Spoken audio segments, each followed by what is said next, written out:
नवरात्रि क्यों मनाई जाती है? महिषासुर नाम का एक बड़ा ही शक्तिशाली राक्षस था। वो अमर होना चाहता था और इसी इच्छा के चलते उसने ब्रह्मा जी की कठोर तपस्या की।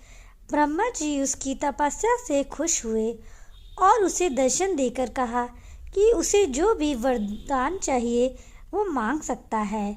महिषासुर ने अपने लिए अमर होने का वरदान मांगा।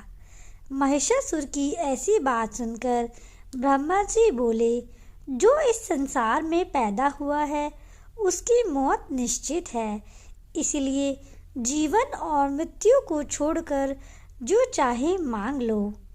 ऐसा सुनकर महिषासुर ने कहा, ठीक है प्रभु, फिर मुझे ऐसा वरदान दीजिए कि मेरी मृत्यु ना तो किसी देवता या असुर के हाथों हो और ना ही किसी मानव के हाथों, अगर हो तो किसी स्त्री के हाथों हो।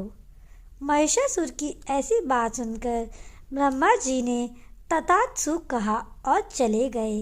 इसके बाद तो महिषासुर राक्षसों का राजा बन गया। उसने देवताओं पर आक्रमण करना शुरू कर दिया।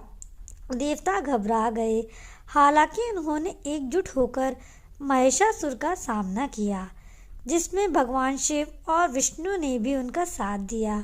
लेकिन महिषासुर के हाथों सभी को पराजय का सामना करना पड़ा। देवलोक पर महिषासुर का राज हो गया।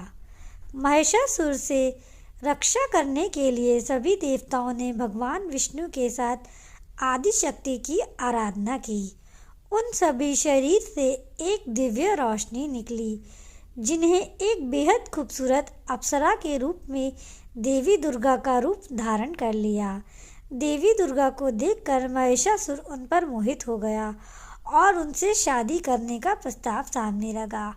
बार बार वो यही कोशिश करता कि देवी दुर्गा मान जाए, लेकिन एक शर्त उन्होंने कहा कि महिषासुर को उनसे लड़ाई में जीतना होगा। महिषासुर मान गया और फिर लड़ाई शुरू हो गई, जो 9 दिनों तक चलती रही। 10वें दिन देवी दुर्गा ने महिषासुर का अंत कर दिया और तभी से नवरात्रि का पर्व मनाया जाता है।